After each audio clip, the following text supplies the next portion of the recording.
Hello and welcome to this video on the price elasticity of demand. In this video we're going to look at what is meant by price elasticity of demand, sometimes called PED, look at how we calculate price elasticity of demand, and be able to identify whether price elasticity of demand for a product is elastic or inelastic. So let's first of all, what do we mean by price elasticity?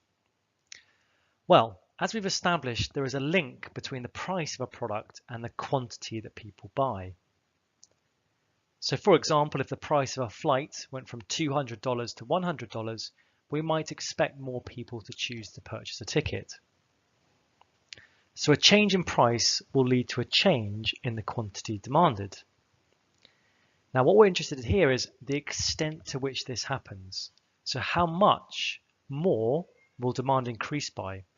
And the concept of price elasticity of demand gives us the answer to this question. So what is price elasticity of demand? Price elasticity of demand is defined as the responsiveness of quantity demanded to a change in price.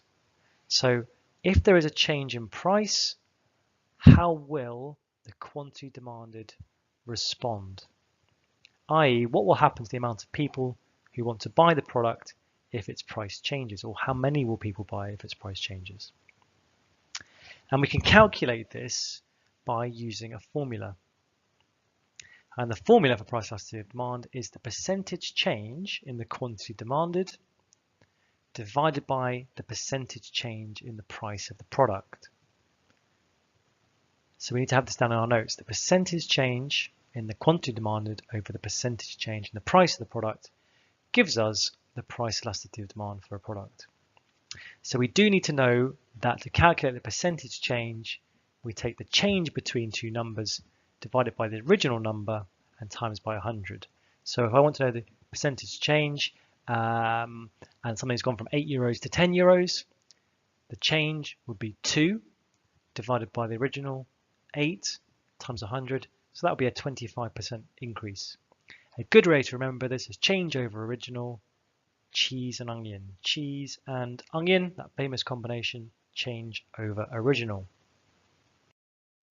So let's have a look at an example of this calculation. And we're going to imagine here we're looking at cans of Coke.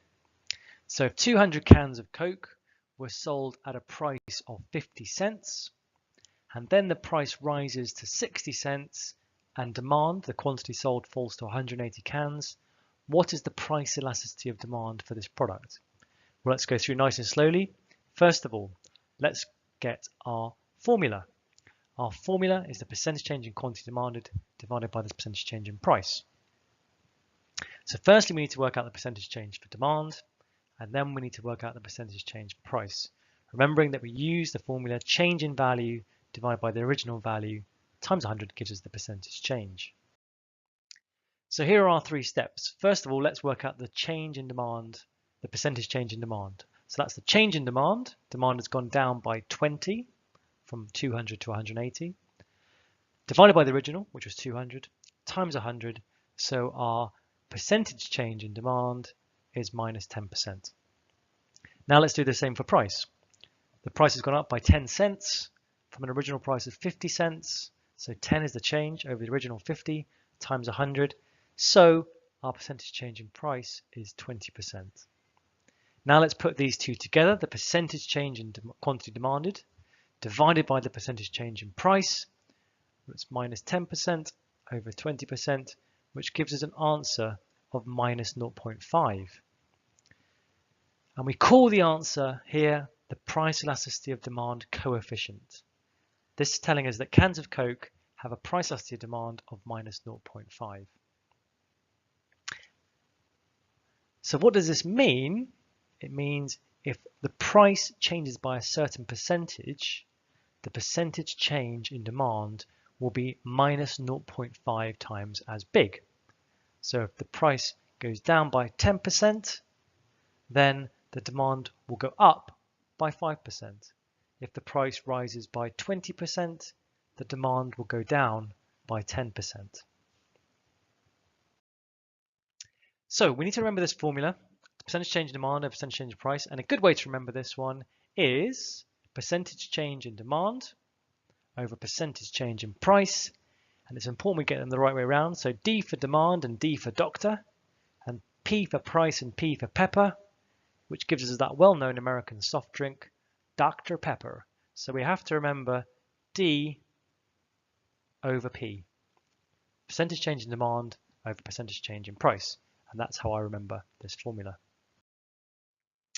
Another way we can use this formula is often we'll get a situation where perhaps we're given the price elasticity of demand, but we need to try and work out something else, one of the other two. And so here what we can do is if we cover up one, we can see what the outcome is by looking at the other sides of the triangle. So for example, if I cover up PED and I need to work out the PED, I look over here and I can see it's the percentage change in quantity demanded divided by the percentage change in price. And I can do it differently. Let's have a look. If I do a different way, let's imagine I want to find out the percentage change in quantity demanded. That's what I don't know, but I've been given the other two. I can do the percentage change in demand, price elasticity of demand, and I can multiply it by the percentage change in price. And that will give me the one that I don't know, the percentage change in quantity demanded. So this triangle, if you like it, can be a useful way to manipulate our formula so that we can use it easily. Now, what you might have noticed is that we had a minus sign. So for most products, there will be a negative sign because we have an inverse relationship in the law of demand, which means generally speaking, as the price goes down, demand will go up. And as the price goes up, demand will go down. So we would always expect that we might have a minus sign as our answer.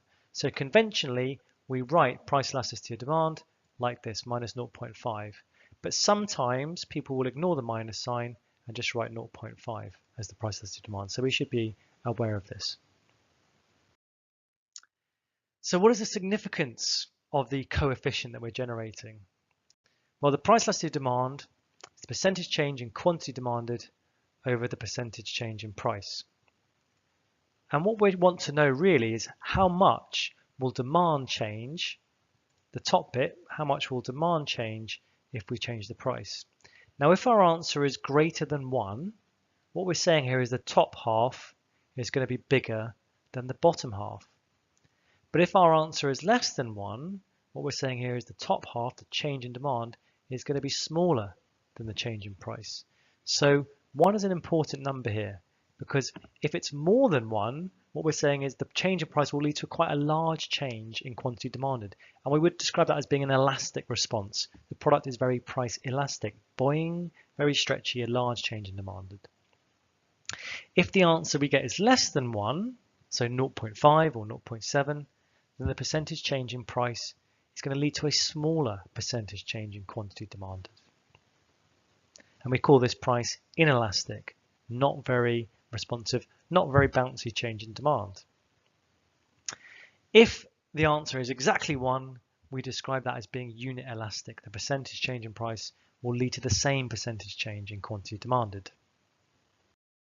So let's illustrate that with a quick example. Here we have the same product, or two products, and let's imagine the same thing has happened to them. Both products, the price has gone down by 10%. Now, the product on the left-hand side, we can see that when the price has gone down by 10%, the quantity has increased by 50%. So how would we describe that relationship? Well, we can see that's quite a big change in the demand. Demand has gone up by a lot when the price went down.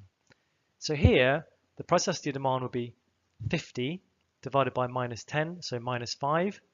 5 is bigger than 1, so we would describe this as being price elastic. The demand here changes a lot when we change the price of the product.